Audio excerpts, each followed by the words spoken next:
se spremte četnici, silna će borba da bude. Spremte se spremte četnici, silna će borba da bude.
Što našu stranku razlikuje od svih drugih stranaka je to da mi više nećemo nikakvu Jugoslaviju i nikakvo jugoslovenstvo.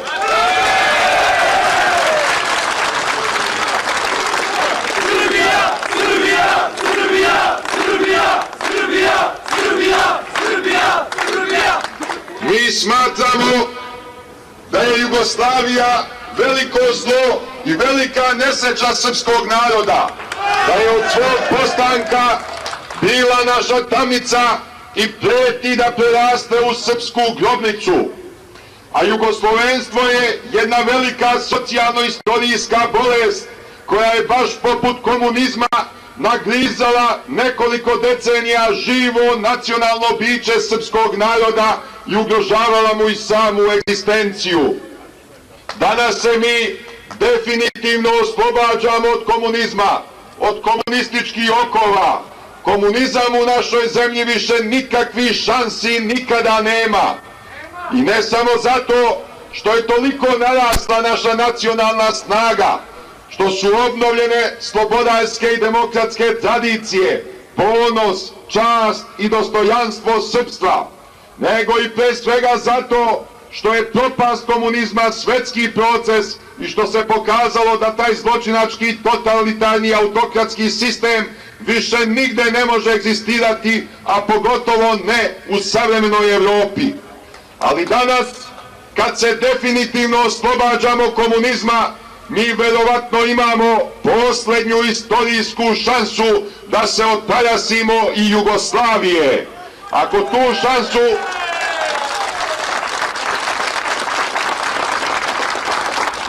tu šansu odmah ne iskoristimo, zahvatit će nas dugotrajni period nacionalnog, istorijskog, socijalnog, društvenog, ekonomskog i političkog truljenja iz koga izlaza nema. I zato se Srpska radikalna stranka i njeni kolektivni članovi, Srpski četnički pokret i Srpski kulturni klub, pre svega zalažu da se odmah slovenačkom narodu omogući da se otcepi od Jugoslavije, formira svoju samostalnu državu ili se priključi nekoj drugoj državi. Mi Srbi napokon moramo shvatiti da nam Slovenci nikada kroz istoriju ni braća ni prijatelji nisu bili, nego uvek ogorčeni neprijatelji. Nikad ne smemo zaboraviti da je ona zločinačka parola Srbe na vrbe prvi put lansirana upravo iz slovenačkih usta u predvečerje Prvog svetskog rata. Na svu sreću, među nama nema nikakvih nerešenih teritorijalnih pitanja. Mi ne pretendujemo ni na delić sadašnje teritorije Republike Slovenije. Mogu odmah ići samo da se prethodno utvrdi koliko je slovenačko učešće u jugoslovenskim državnim dugovima i koliko Slovenci treba da plate za one fabrike koje zlikovac i zločinac Josip Broz Tito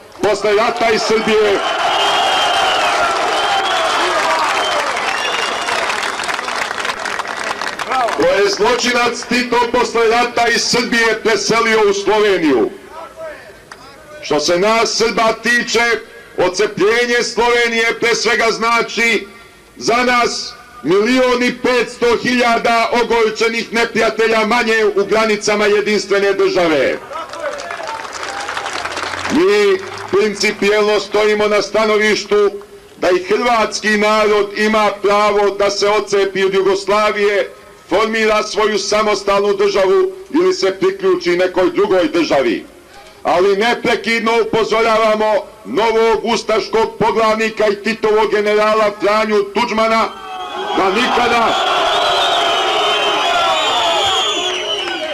da nikada ni po koju cenu nećemo dozvoliti da u sastav nove nezavisne države Hrvatske uvede i komad srpske teritorije. Nećemo dati ni pedalj zemlje na kojoj se nalaze srpska sela i porušene crkve, srpske masovne grobnice, jame, klanice, logori, Jasenovci. Ako bismo to dozvolili, bili bismo nedostojni svojih predaka i morali bi da se stidimo pred svojim potomcima. Mogu Hrvati formirati svoju državu, ali samo zapadno od linije Karlobag, Ogulin, Karlovac, Virovitica. Čija je ono tamo teritorija, mi Srbi zapravo i ne znamo. Možda je italijanska. Italijani na nju polažu pravo po odredbama Londonskog pakta iz 1915. godine. Zapravo, odredbama Londonskog pakta se određuju i zapadne granice Srbije. To je jedini međunarodno pravni dokument koji se tiče pitanja određivanja naših granica. Možda je ta teritorija austrijska. Bila je u sastavu Austro-Ugarske države do pred kraj Prvog svetskog rata. Možda je mađarska. Uostalom, Hrvati su sami ugovorom pakta konventa iz 1102. godine svoju državu predali u ruke Mađarima nakon što je 1097. poslednji hrvatski kralj Petar Svačić poginuo na planini Gvozdu. I Mađari verovatno najviše na tu teritoriju i polažu prava. Uostalom, podigli su jednu veliku luku na Jadranskoj obali. Ta luka se zove Rijeka. Rijeka je mađarska luka, pa bi valjda bilo pravedno da oni dobiju ono što je njihovo. A možda je ta teritorija zaista Hrvatska. Mi to ne znamo i nećemo uopšte u taj problem da se upuštamo.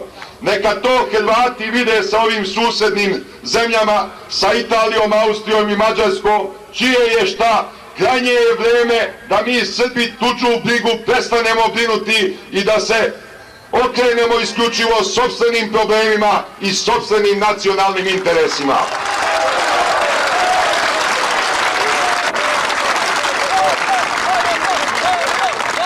Srpska radikalna stranka zajedno sa svim svojim kolektivnim članovima bori se za obnovu nezavisne i slobodne srpske države na Balkanu, koja će obuhvatati sve srpske zemlje, što znači pored današnje sužene srbijanske federalne jedinice, a mi je smatramo suženom i kad ona napokon obuhvata Vojvodinu i Kosovo i Metohiju, koja bi u svom sastavu imala i Srpsku Makedoniju, Srpsku Crnu Goru, Srpsku Bosnu, Srpsku Hercegovinu, Srpski Dubrovnik, Srpsku Dalmaciju, Srpsku Liku,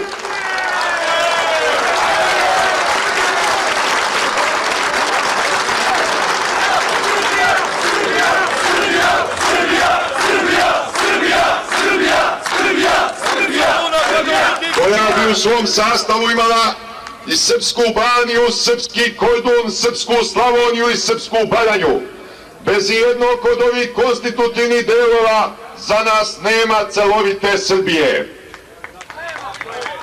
Naša stranka se danas posebno zalaže da postojeći organi vlasti u ovoj suženoj Srbiji, posebno Narodna skupština, što pre donesu odluku o prihvatanju priključenja Srpske Krajine i Slavonije, Zapadnog Srema i Baranje Matici Srbiji.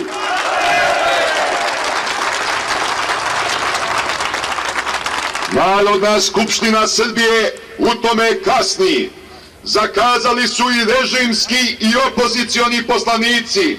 Ne zna se ko je kukavičkije postupio na sednici kad je po tome trebalo odluku doneti. Samo je jedan poslanik Narodne skupštine istupio sa zahtevom da se to radi po hitnom postupku. I takav stav, takvo ponašanje Narodne skupštine se mnogo razlikuje od volje i želje srpskog naroda. Jer srpski narod po svim srpskim zemljama smatra da to treba odmah uraditi. Neki nas optužuju da svojom nacionalnom politikom zagovaramo građanski rat u Jugoslaviji. To je smešno. Te optužbe nikakvog realnog utemeljenja nemaju. Pa ko uopšte s nama Srbima na području današnje Jugoslavije da vodi građanski rat? Zar Slovenci da s nama vode građanski rat? Slovenci koji nikada kroz istoriju nikakvu državu nisu imali, niti su ratove vodili, pa kako bi s nama Srbima ratovali? Zar ova banda makedonstrujući organizovana u VMRO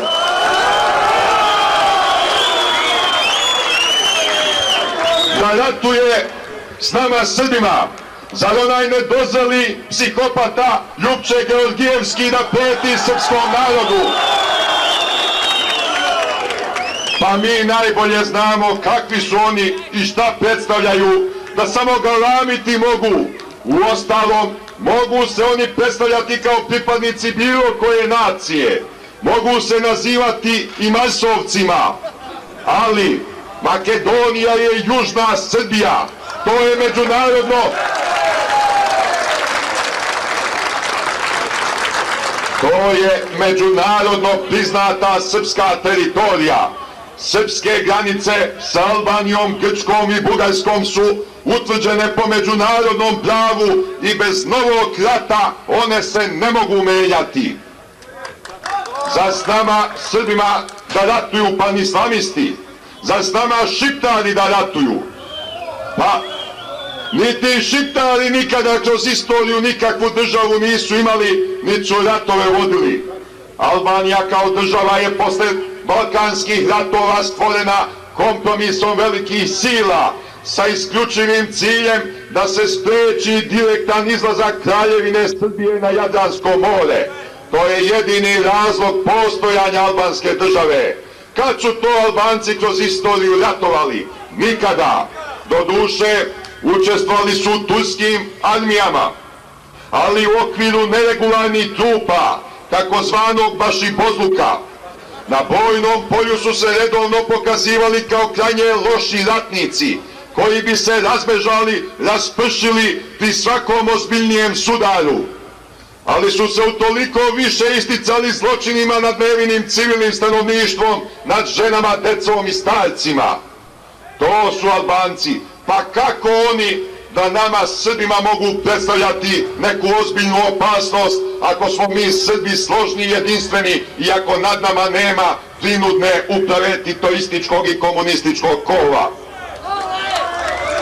Kako bi Hrvati mogli da ratuju protiv nas Srba? Pa oni već 900 godina nikakve države nisu imali, niti su ratove vodili.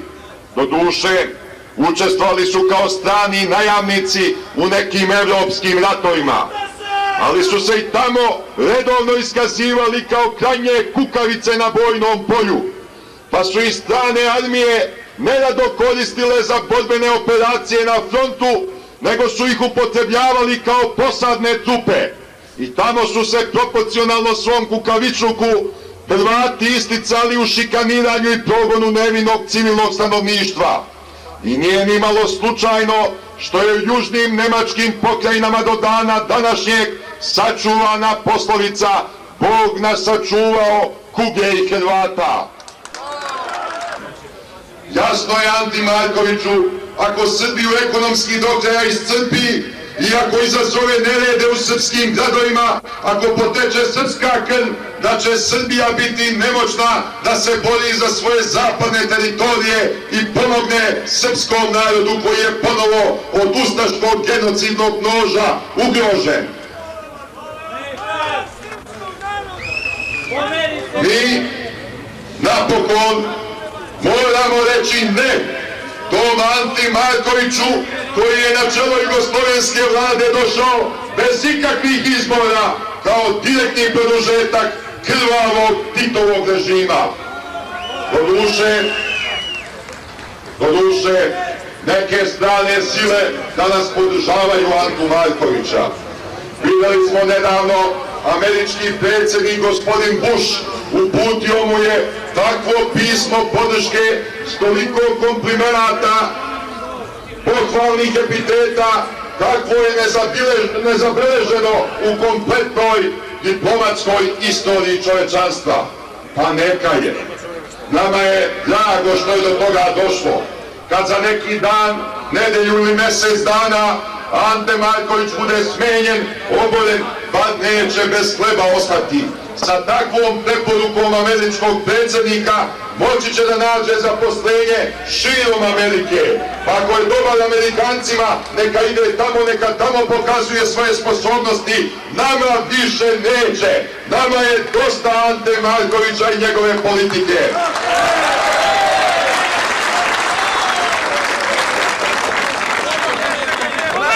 Srpska radikalna stranka nikad neće prihvatiti jednostrani čin komunističkog ukidanja monarhije u našoj zemlji.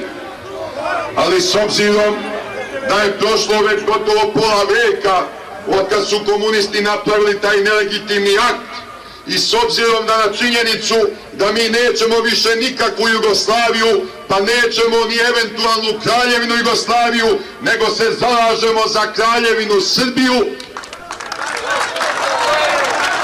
mi tražimo da se što pre omogući srpskom narodu da se putem tajnog i slobodnog referenduma izjasni da li smo za obnovu monarhije ili za uspostavljanje republike. Ako se srpski narod izjasni za obnovu monarhije, obnovit ćemo Kraljevinu, vratiti na vlast dinastiju Karađorđevića, a Narodna skupština će odlučiti ko će biti kralj, kao što je uvek kroz našu istoriju Narodna skupština takve odluke donosila. Ako se srpski narod izjasni za Republiku, mi smo spremni da i takvu odluku poštujemo, jer je za nas volja srpskog naroda najviši zakon i samo ćemo se njoj pokoravati. Bilo kako bilo, mi se zalažemo da se odmah svim pripadnicima naše tri slavne dinastije, i Karađorđevićima, i Obrenovićima, i Petrovićima, omogući povratak u otadžbinu, vrati sva oduzeta imovina i zažava ono dužno poštovanje koje oni zaslužuju kao potomci velikih srpskih narodnih vođa koji su najviše doprineli našem oslobođenju iz turskog ropstva i suprotstavljanju svim osvajačkim armijama na ovim prostorima. Uostalom, mi Srbi imamo više razloga da se ponosimo. U prošlom veku, kad Hrvati i Slovenci nisu mogli ni sanjati o nekoj nacionalnoj državi, mi smo imali dve moćne, nezavisne i slobodne države na Balkanu, Srbiju i Crnu Goru. Imali smo u prošlom i ovom veku tri slavne kraljevske dinastije, Karađorđeviće, Obrenoviće i Petroviće, i sve tri su bile srpske narodne krvi. Kao što su to uostalom bile sve srpske, kneževske, kraljevske i carske dinastije kroz istoriju, i Nemanjići, i Vojnovići, i Kotromanići i svi drugi. Mi Srbi nikada na svom prestolu nismo imali vladara tuđina, osim pod uslovima okupacije kakvi su predstavljali tursko ropstvo i komunistička diktatura. Mi Srbi smo uvek imali vladare narodne krvi, za razliku od nekih daleko moćnijih i brojnijih naroda, poput Engleza, koji danas na prestolu imaju Hanoversku dinastiju, ili Bugara koji su imali nemačkog cara, ili drugih naroda i država. Naša stranka se zalaže da naša država bude demokratska, parlamentarna, sa višepartijskim sistemom u kome će postojati moderan pravni poredak, podrazumevaće se legitimitet vlasti i legalnost njenih odluka i garantovati sva građanska prava i ljudske slobode. Srpska radikalna stranka i njeni kolektivni članovi imaju danas, može se to sigurno reći, najpromišljeniji, najozbiljniji ekonomski, socijalni, nacionalni program, kao i program po pitanju definitivnog gušenja šiptarske separatističke pobune na Kosovu i Metohiji. Mi smatramo da nam ekonomskog oporavka i izlaska iz ove prirodne krize nema bez potpune reprivatizacije sredstava za proizvodnju, reprivatizacije svih fabrika osim energetike i rudnog bogatstva. Da bi se izašlo iz ekonomske krize, treba pre svega u ekonomskoj sferi razvlastiti vladajuću stranku. A to se može postići samo brzom rasprodajom svih fabrika. I nije uopšte važno kolika će se cena postići. Ko više plati, neka uzme te fabrike. Jer se podrazumeva onaj koji kupi, pa valjda i zna kako će s njima raspolagati i kako će ih najefikasnije iskoristiti u stvaranju profita, u stvaranju društvenog bogatstva. Ekonomska politika Srpske radikalne stranke se pre svega zasniva na projektu pune zaposlenosti. Kako ćemo taj projekat dovesti? Prvo, rešavanjem pitanja ogromnih državnih dugova. Zlikovac i zločinac Josip Broz Tito nas je zadužio za sve strane sveta. U vreme kad se zaduživao, strani zajmodavci su morali znati da Titov režim ne uživa narodno poverenje, da nije demokratski uspostavljen nego najcrnjim nasiljem i terorom i da narod nije dužan da snosi posledice njegove politike. Ako neko u vaše ime preuzme neku obavezu, a vi ga unapred niste ovlastili, niste dužni da snosite posledice, niko vas ne može na to obavezati. Ako je Zapad znao kakav je Titov režim, a znali su i da su državni dugovi Jugoslavije najstrože čuvana državna tajna sve do nekoliko godina nakon Titove smrti, pa su sve to ušli, neka sami snose posljedice. Mi napokon moramo čitavom svetu objaviti da te dugove ne možemo i nećemo da vraćamo. Umjesto vraćanja dugova mi im nudimo odgovarajući broj naših fabrika u punu svojinu. I da to upravo budu one fabrike koje su podizane stranim zajmovima pa su se pokazale kao neracionalna promašena investicija. Nudimo im i elektronsku industriju i crvenu zastavu i smederevsku željezaru i čitav niz drugih fabrika, pa nek s njima rade šta im je volja. Oni će se prvih meseci buniti, dizaće veliku galamu, prijetit će, možda će primenjivati neke mere ekonomskog bojkota. Mi ta 2-3 meseca moramo izdržati. Šta njima dalje preostaje, pošto im se sigurno ovakva varijanta neće nimalo svideti. Mi isključujemo mogućnost strane vojne intervencije i okupacije naše zemlje da bi se srušio taj zamišljeni demokratski režim i uspostavio marionetski koji bi nastavio da servisira dugove. U svetu više ne postoji pravni institut dužničkog ropstva. Ako vam neko nešto duguje, pa ne može da vam vrati ili neće da vrati, vi ga ne možete zbog toga u zatvor oterati. Tako i kad je reč o državama kao pravnim licima. Ako država nešto duguje, pa ne može da vrati, nemoguća je njena okupacija da bi je na silu naterali da vraća dugove. Šta im dalje preostaje? Da plene naše brodove u stranim teritorijalnim vodama, diplomatska i trgovačka predstavništva u inostranstvu. Na taj način ni 10% ukupnog duga ne mogu podmiriti. Šta dalje mogu da rade? Da ove sve fabrike prodaju staro gvožđe. Na taj način svega 2-3% ukupnog dužničkog iznosa mogu da podmire. Ništa im dakle drugo ne preostaje nego da prihvate našu soluciju, a mi ćemo tu biti širokogrudi. Prvo ćemo im ponuditi jedan spisak fabrika, a posle dužeg cenkanja i pregovaranja dodat ćemo još izvestan broj 10-15. Pa ćemo reći eto i mi popuštamo. Njima jedino preostaje da prihvate te fabrike u punu svojinu, a da bi povratili uložena sredstva i eventualno novi profit ostvarili, moraju uvesti novi, sveži, dodatni kapital, najsavremeniju tehnologiju, zapadnjačke metode organizacije rada i poslovanja.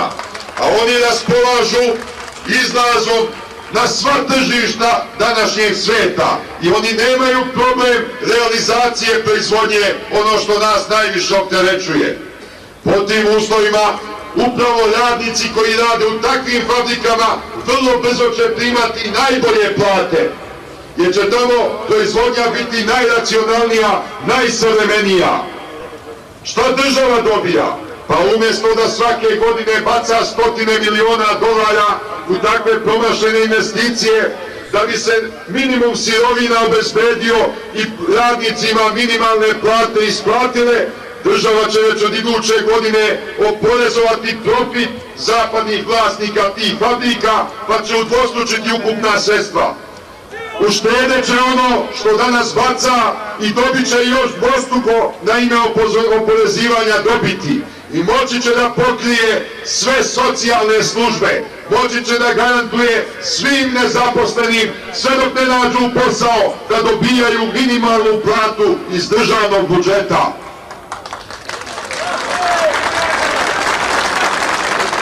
Država tako oslobađa i velika finansijska sredstva za otvaranje javnih radova i postizanje pune zaposlenosti. Posebno javnih radova na području saobraćajne infrastrukture, šumarstva i sl. Na svim onim radovima koji isiskuju angažovanje velike radne snage. Naša stranka smatra da treba u potpunosti osloboditi privatnu inicijativu. Sadašnji režim se samo na rečima za to zalaže, ali on maksimalno sputava privatnike. Od opštine do opštine različite su poreske stope i različite birokratske barijere. S druge strane, nije im garantovana sigurnost poslovanja. Nikad ne znaju kad će se propisi menjati i to na njihovu štetu. Mi smatramo da privatnu inicijativu treba osloboditi na taj način što bismo privatnicima maksimalni porez odredili od 20% od ukupnog profita i garantovali da će on za narednih 20 godina biti nepromenjiv. Državu ne interesuje čime će se privatnici baviti i šta će proizvoditi. Neka se svako opredeljuje za ono što mu je najunosnije. Država im samo garantuje nepromenjivu poresku stopu. Za one koji zaposle više od 100 radnika, založit ćemo se da poreska stopa još niža bude, 15%. I država opet ima koristi. Umjesto da tera mak na konac stalnim dizanjem poreza, ako ovaj privatnik zaposli veći broj radnika, mnogo će veće prihode država imati oporezivanjem zarada, odnosno naplatom doprinosa. I također, ti doprinosi nikad ne bi smeli da budu veći od 20% od bruto zarade. Samo na taj način se može osloboditi privatna inicijativa i postići nova ekonomska konjunktura. Dalje, naša stranka se zalaže da se svima onima koji su stradali pod komunističkim režimom od rata na ovamo, stradali pod Titovim robijašnicama, isplati pravična novčana naknada i da se svima vrati oduzeta imovina, da se seljacima vrati svo poljoprivredno zemljište koje je od rata na ovamo oduzeto po bilo kom osnovu. Se vraćaju kuće, stanovi, radionice, fabrike, sve ono što je oduzeto. Razume se, nekad neće biti moguće da se baš vrati ono što je oduzeto. Ako je zemljište promenilo namenu ili je dato u ruke bezemljašima, bilo bi nepravično sa tim nekadašnjim bezemljašima oduzimati zemlju pa je vraćati vlasnicima. U tom slučaju da se bivši vlasnici izmire poljoprivrednim zemljištom u državnoj svojini i da država likvidira u potpunosti sopstvenu svojinu nad poljoprivrednim zemljištem. Da poljoprivredno zemljište u potpunosti pređe u ruke seljaka, jer samo oni znaju kako s njim da se posluje, kako na njemu da se stvara. Dalje, naša stranka ima i vrlo detaljno razrađen socijalni program. Ja ga neću ovdje naširoko izlagati, samo ću jednim primjerom da pokažem na kakvim se principima taj program zasniva. Zasniva se na principu pune solidarnosti. Recimo na području penzijskog osiguranja. Mi smatramo da u jednom periodu od najmanje 15 godina taj princip mora biti u potpunosti zastupljen. A u našoj verziji on bi ovako izgledao. Sve bismo penzionere podelili na 3 osnovne kategorije. U prvu kategoriju bi došla sva lica sa 60 ili 65 godina starosti. I svi bi oni, bez obzira da li su nekada bili ili nisu bili u radnom odnosu, imali podjednake penzije. U drugu kategoriju bi došla sva lica sa navršenim punim godinama radnog staža, 40 ili 35 godina, već bismo vidjeli koliko. Svi bi oni, bez obzira kakve su kvalifikacije imali, na kakvim su radnim mjestima radili i kolike su plate primali, svi bi oni imali podjednake penzije. Zašto? Zato što oni koji danas imaju najveće penzije, 30, 40, 50 milijardi, oni su najveći krivci za kolaps naše privrede, za ekonomsku i političku katastrofu. A oni koji imaju najmanje penzije, bijedne 2, 3, 4, 5 milijardi, Na njihovoj grbači je sve ostvarivano. Oni su najviše društvu doprinosili i najviše bili eksploatisani od vladajuće komunističke kaste. I pošto mi ne možemo u svakom konkretnom slučaju ispitivati koliko je ko zaista doprineo, osnovni princip solidarnosti i pravičnosti nalaže, bar u ovom periodu od najmanje 15 godina, da svi imaju podjednake penzije. U treću kategoriju bi došla nemoćna lica, lica kojima je potrebno dopunsko društveno staranje i tako dalje. Mi se zalažemo da se u našoj državi uspostavi nezavisno sudstvo i javno tužilaštvo u punom smislu reči. A to pre svega podrazumeva da nijedan sudija ili javni tužilac ne bi smeli da budu članovi bilo koje političke stranke, a ne kao u Titovoj Jugoslaviji, gde su oni svi redovno morali da budu članovi Saveza komunista i posebno u slučajima političkih procesa nisu sudili ni po zakonu ni po savesti, nego po nalozima partijskih komiteta. Mi se zalažemo da u našoj državi vojska i policija budu čisto profesionalne službe, što podrazumeva da ni jedan oficir, podoficir ili policajac također ne bi smeli da budu članovi bilo koje političke stranke dok im traje aktivna državna služba, a ne kao u Titovoj Jugoslaviji gde su oni redovno morali biti članovi Saveza komunista i mi zapravo nismo imali ni narodnu armiju ni državnu policiju, nego komunističku partijsku armiju i komunističku partijsku policiju. Mi se zalažemo da se što pre napusti politika nesvrstavanja i da se naša država vrati u Evropu, u zajednicu demokratskih civilizovanih naroda i država. Povlađujući svojim ličnim vlastodržačkim ambicijama, zlikovac i zločinac Josip Broz Tito nas je izdvojio iz Evrope kao našeg prirodnog, istorijskog, kulturnog, političkog i ekonomskog okruženja i uveo u politički savez u okviru pokreta nesvrstavanja sa danas najnecivilizovanijim i najbarbarskijim narodima i državama savremenog sveta. Uveo nas je u politički savez sa diktatorima i tiranima od kojih su se neki u svetskoj javnosti pročuli kao bukvalni ljudožderi, kao što je to bio samozvani ugandski predsjednik El Hadž feldmaršal Idi Amin Dada ili samozvani centralnoafrički car Jean Badel Bokassa I. To je ta savez čovečanstva kako ih je zlikovac i zločinac Josip Broz Tito nazivao.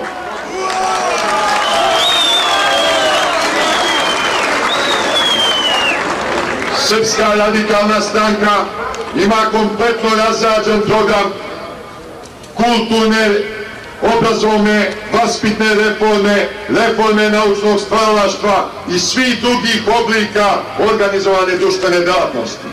Ali ono što će vas sigurno najviše interesovati, to je naš koncept definitivnog gušenja šiptarske separatističke pobune na Kosovu i Metohiji. Sadašnji režim je na tom planu nešto postigao, ali na dugu stazu sve je to slabo i nedovoljno.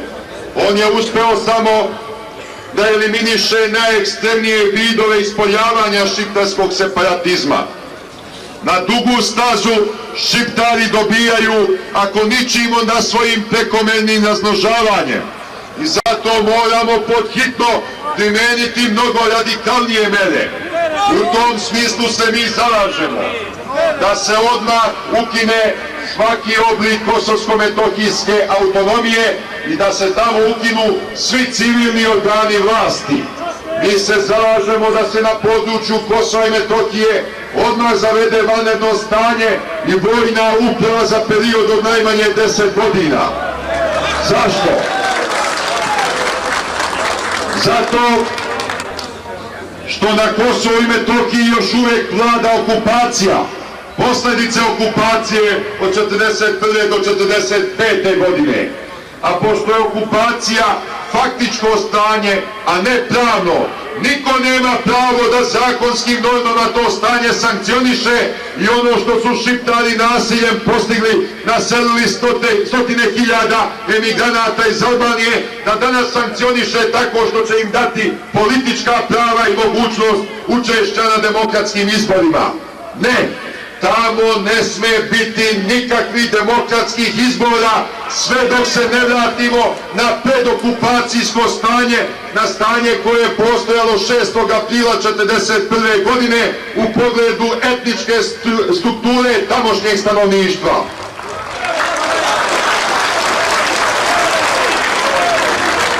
Dalje, mi se zalažemo da se odmah svih 360.000 albanskih emigranata i svi njihovi potomci proteraju iz Srbije nazad u Albaniju.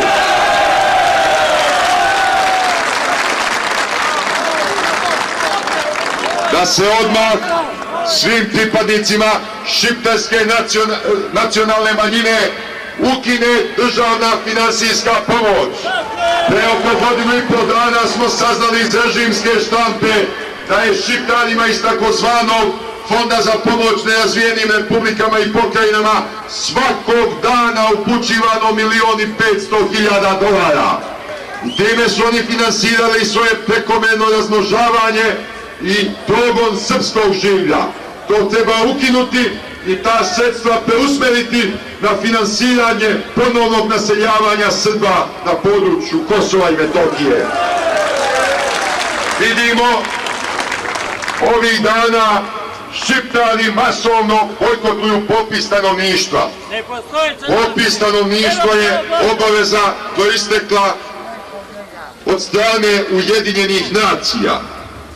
I mi zahtevamo da svi oni koji su odbili da budu popisani, da budu prognani iz Srbije, da im se oduzme državljanstvo.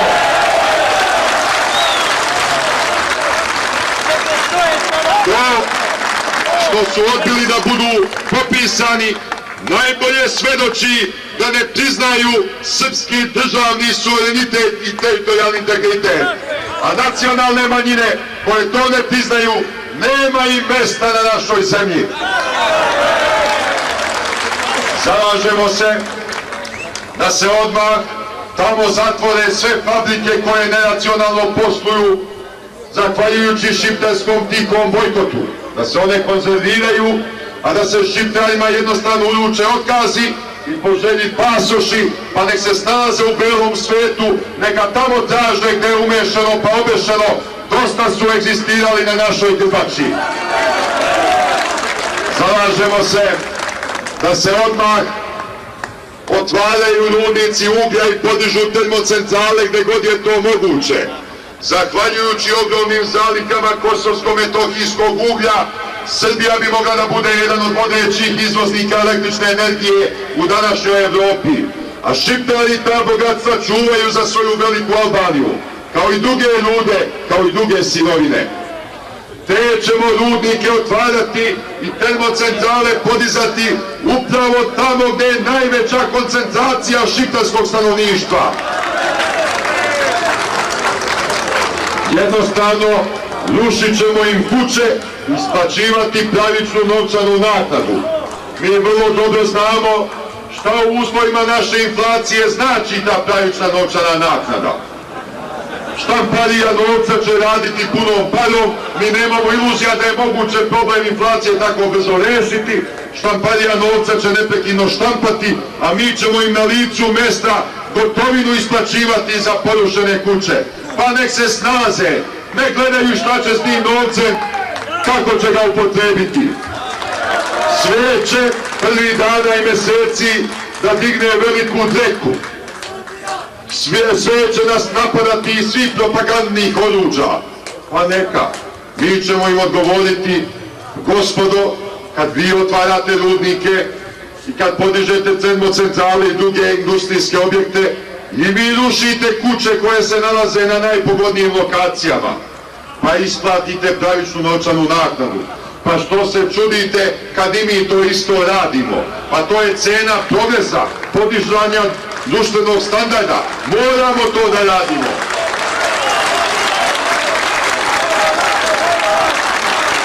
na to oni neće imati nikakvog argumenta.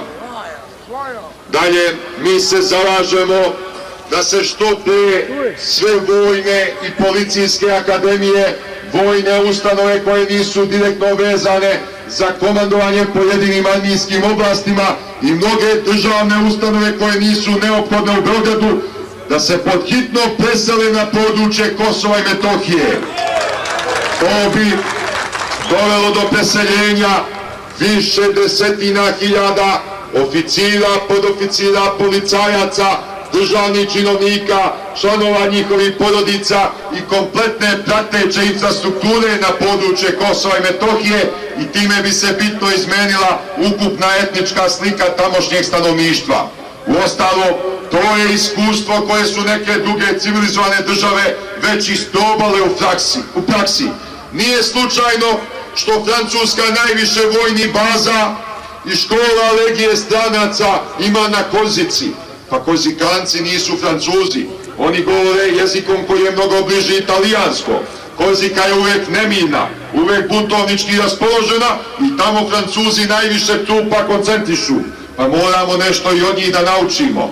Tamo gde nam je nacionalna manjina nepokojna, tamo ćemo koncentrisati državne službe i sve ono što nosi oružje u državnoj službi pre svega. Pošto su se Albanija kao država i šiptarska nacionalna manjina u našim granicama pokazale kroz dosadašnju istoriju kao trajno neprijateljski orijentisane prema srpskom državnom suverenitetu i teritorijalnom integritetu, mi se zalažemo da se jedan pojas od 20 do 50 km vazdušne linije uz albansku granicu proglasi pojasom od strateškog značaja za Srbiju i da se iz tog pojasa uz pravičnu novčanu naknadu isele svi pripadnici šiptarske nacionalne manjine.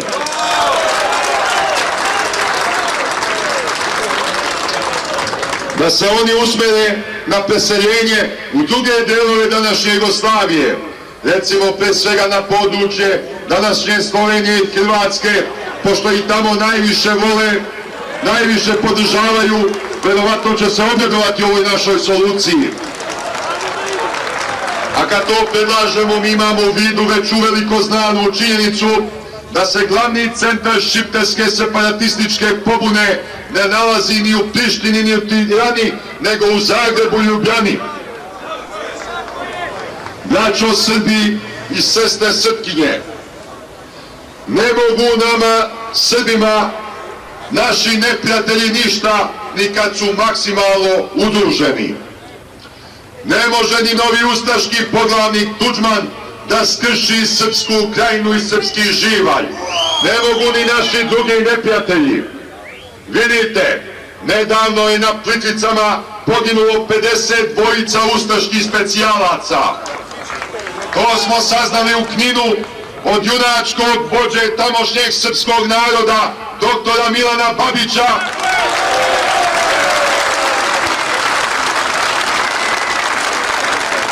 i šefa tamošnje srpske zaista narodne policije Milana Martića. Hrvatski ustaški poglavnik Tuđman se boji da prizna kakve je gubitke pretrpeo. Zašto? Iz dva razloga. Prvo, zbog etničke strukture pobijenih specijalaca, jer je među njima najviše Šiptara, a oni koji nisu Šiptari, reč je o ustaškim emigrantima koji su ilegalno u zemlju ušli. I drugi je razlog, kad bi Hrvati saznali koliko je tamo poginulo njihovih specijalaca, to bi žestoko uzdrmalo Tuđmanov režim, Tuđman bi verovatno pao. Zbog toga on to mora da drži u tajnosti. Bilo kako bilo, mi nećemo dozvoliti novi hrvatski genocid nad srpskim narodom.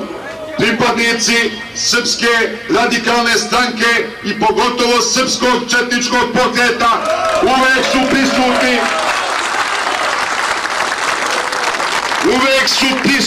tamo gde je srpstvo najugroženije. Mi smo neprekidno tamo kad god zatreba. Naši dobrovoljci su danas raspoređeni u Slavoniji, po potrebi će biti raspoređeni u Srpskoj krajini. gde god nas srpski narod pozove, mi odmah idemo.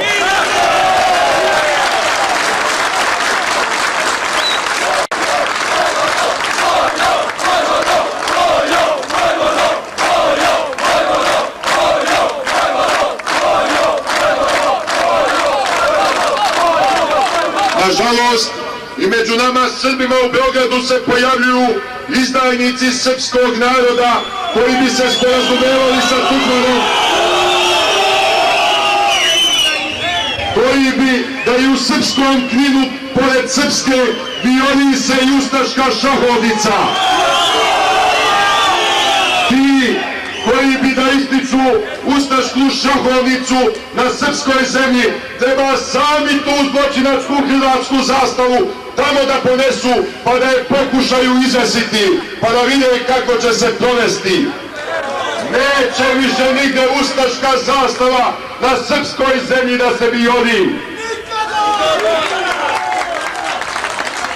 Braćo Srbi i sestre Srpkinje, pored svih naših neprijatelja, dva velika zla danas se uspravljaju nad Srbijom, vukući korijene i same Srbije. Prvo zlo se naziva Savez komunista, Pokret za Jugoslaviju, Generalska partija. Oni bi da nam obnavljaju titoizam i komunizam. Zašto? Zato što se boje za svoje prvoboračke i generalske penzije, funkcionerske penzije, za svoje beneficije i privilegije.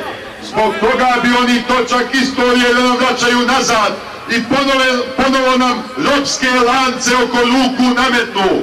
Nećemo im dozvoliti i treba ih rastinkavati gde god se pojave unutar srpskog naroda. Njima i ne pada na pamet da idu među Hrvate i Slovence. Znaju da tamo i nemaju šansi. Oni idu među Srbe da ponovo dele i cepaju srpstvo, da nam obnavljaju bratoubilaštvo iz prošlog rata.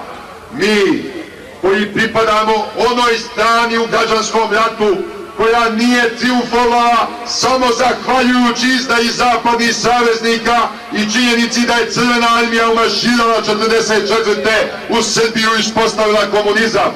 Onoj strani kojoj ideološki i politički pripadamo, strani generala Draže Mihajlovića, doktora Slobodana Jovanovića, Dragiše Vasića i Stevana Voljevića. Mi smo spremni da ostavimo oružje po strani kao sredstvo međusobnog obračunavanja unutar srpskog naroda. Ali ima 20 najvećih živih izdajnika srpskog naroda za koje ne može biti oproštaja i koji će morati odgovarati pred narodnim sudovima. To su Miloš Minić, Milovan Đilas, Koča Popović, Peko Davčević, Svetozar Vukmanović Tempo, Petar Stambolić, Draža Marković, Tihomir Vaškalić, Nikola Ljubičić, Petar Matić, Boško Čunić, Ivan Belisavljević, Vidoje Žarković, Veselin Đuranović, Milutin Baltić, Dušan Dragosavac, Todor Kurtović i Cvjetin Mijatović. Mi smo za politiku nacionalnog pomirenja, ali ovih 20 izdajnika moraju odgovarati kako bi sve naredne generacije srpskog naroda znale da se izdaja srpskog naroda nikada ne isplati u krajnjoj liniji. Braćo Srbi i sestre Srpkinje, druga mračna sila koja se uspravlja nad Srbijom naziva se Savez reformskih snaga i na njenom čelu se nalazi Ante Marković koji je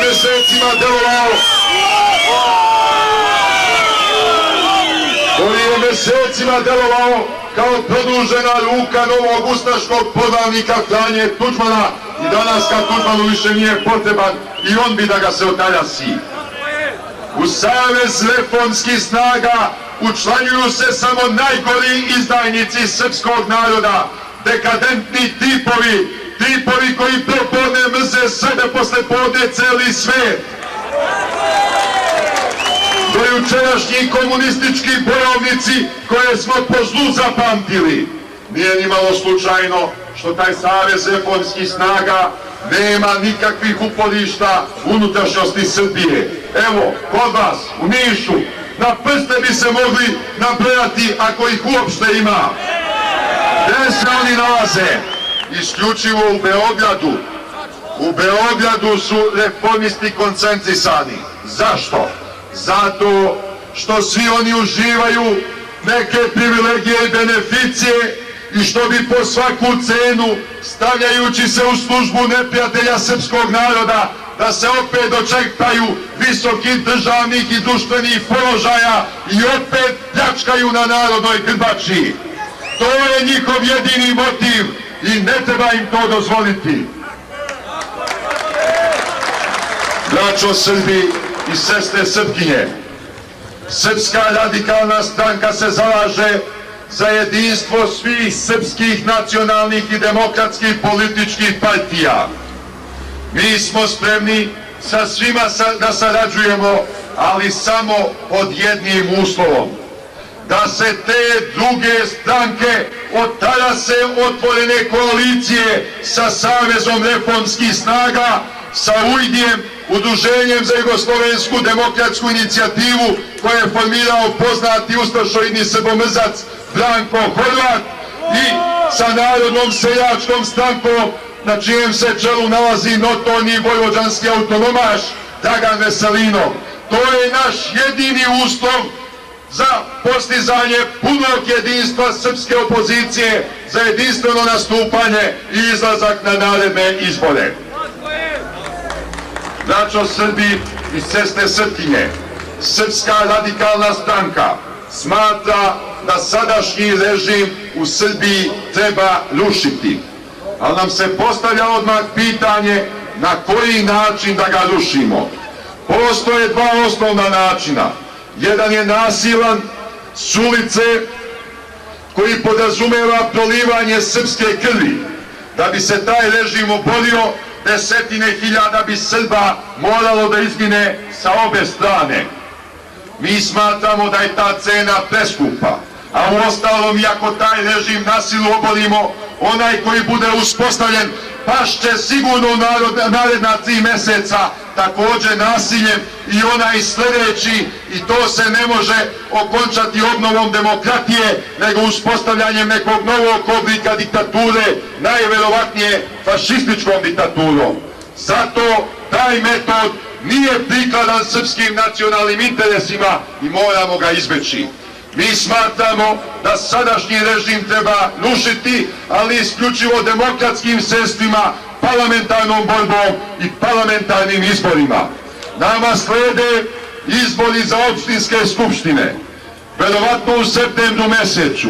Ako opozicija pobedi u većini opština, naterat ćemo Narodnu skupštinu na raspuštanje pre isteka njenog mandata i imat ćemo šansu da srpskom narodu predočimo svoj program i zatražimo njegovo poverenje.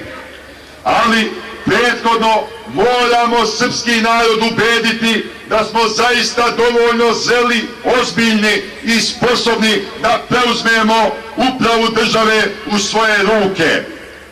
Da bismo to postigli, moramo ga pre svega uveriti da nismo spremni ulaziti u koaliciju sa najcrnjim srpskim neprijateljima, reformistima, ujdijevcima i autonomašima za ljubav nekoliko poslaničkih mesta i ministarskih fotelja. Ne, moramo ubediti srpski narod da smo i časniji i pošteniji i odvažniji i sposobniji od postojeće vlasti i tek tada će nam Srbi ukazati poverenje. Braćo Srbi i sestre Srpkinje, mi preživljavamo teške istorijske trenutke. Duboka politička kriza primiče nam rasplet jugoslovenskog pitanja. Hrvati i Slovenci bi da istupe iz Jugoslavije, ali ne odmah. Posebno je Hrvatima jasno da ne bi mogli poneti sa sobom sve teritorije na koje pretenduju. Zato se oni zalažu za jednu međufazu. Ta međufaza se zove konfederacija. Zašto to traže? Zato što su današnje i unutrašnje jugoslovenske granice među pojedinim republikama čisto administrativne i nisu zagarantovane ni jednom normom međunarodnog javnog prava. Mi te granice možemo menjati kad god nam se prohte, zavisno od naše političke snage. I jasno je Hrvatima da ne mogu izneti sve teritorije koje bi hteli. Zato bi oni danas Srbima koji tamo žive ponudili sve što Srbi zažele osim odcepljenja. Vidite, nedavno su formirali jednu izdajničku srpsku stranku, Srpsku narodnu stranku na čijem se čelu nalazi pomoćnik ustaškog ministra policije Bojkovca. Ta stranka je odmah izašla u javnost sa zahtevom za srpskom kulturnom autonomijom. Hrvati su spremni Srbima da pruže bilo koji oblik autonomije, i kulturnu, i političku, i teritorijalnu, samo pod uslovom da za uzvrat dobiju konfederaciju. Ima izdajnika srpskog naroda iz današnje Srbije koji su otvoreno protiv odcepljenja Srpske krajine, koji su otvoreno protiv njenog priključenja, koji bi ustašku zastavu pored Srpske da izvese, koji bi da se Srbima tamo garantuje autonomija, pa da se Hrvatima da konfederacija. Ne. Šta to znači? Ako se omogući konfederacija, onda će sve današnje međurepubličke granice postati međudržavne u pravom smislu reči. Biće zagarantovane normama međunarodnog prava i mi ih više nikada nećemo moći menjati. A onda će Hrvatski sabor posle 4-5 godina jednostavno doneti odluku da se ukinu svi oblici srpske autonomije, Srbi će biti nemoćni da se tome suprotstave, a mi im iz ove sužene Srbije nećemo moći efikasno pomoći, jer bi naša pomoć bila uplitanje unutrašnje poslove druge suverene države, intervenisale bi međunarodna zajednica, Ujedinjene nacije, velike sile, susedne države i mi bi tu bitku izgubili. Zato ni po koju cenu nikakvu konfederaciju ne smemo prihvatiti.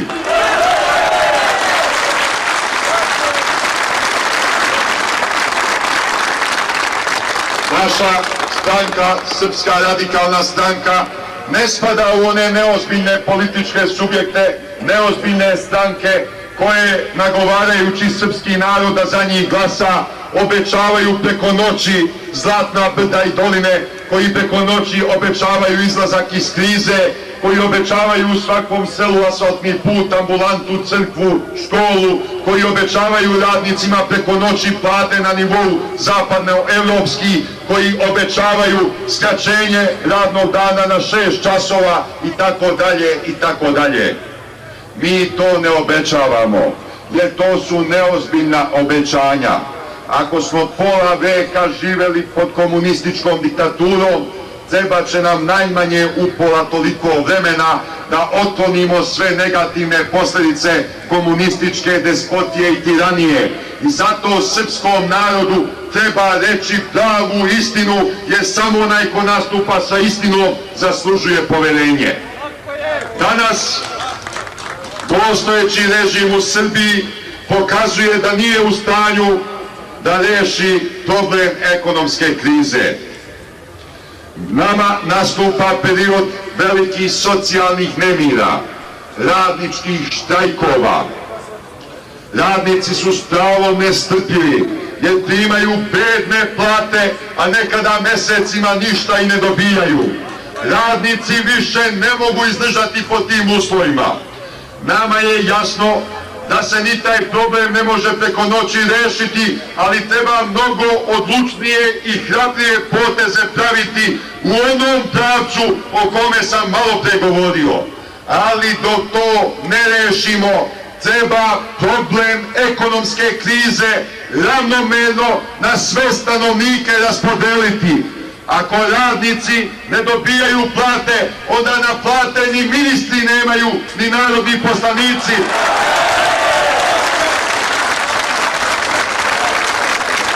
Ni opštinski funkcioneri.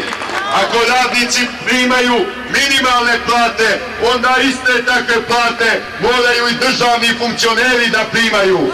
Tek tada će nas ubediti da zaista rade za dobrobit naroda i da su spremni da se žrtvuju zajedno sa narodom.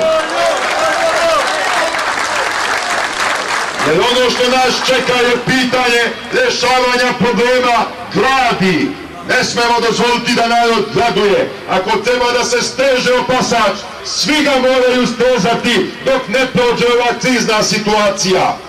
A oni koji imaju plate od 20 i 30 milijardi, kad drže demagoške govore radnicima koji primaju svega nekoliko milijardi ili ništa ne primaju, nikada poverenje naroda neće uživati. I zato radnici ne bi po našem mišljenju smeli biti izmanipulisani od bilo kog političkog subjekta, ni od režima, ni od opozicije. Oni moraju da teraju do kraja svoja prava. Mi ćemo ih podržati ne tražeći ništa za uzvrat, jer sudbina radnika je i sudbina svih nas. Moraju se izboriti, ako ništa, za ravnomernu raspodelu ove naše sirotinje, da svi podjednako ispaštamo zbog ekonomske krize. U ubeđenju da će srpski narod u ovom odlučujućem istorijskom momentu uspeti da iznađe prave izlaze iz političke i iz ekonomske krize, da će jedinstveni složan da se suprotstavi svim srpskim neprijateljima, da obnovi nezavisnu i slobodnu srpsku državu na Balkanu i krene putem ekonomskog prosperiteta. Na kraju ove promocije Srpske radikalne stranke ja vas pozdravljam našim tradicionalnim srpskim pozdravima za Vaskrs slobodne Srbije, s verom u Boga za kralja i otadžbinu. Živeli!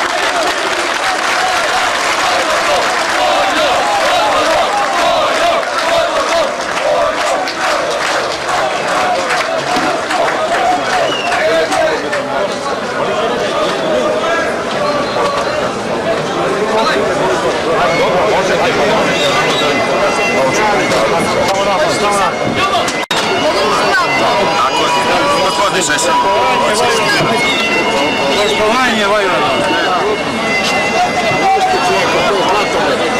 Samo zlato. Zadnji mojo. Moje za učešće. Ovako govori stavi.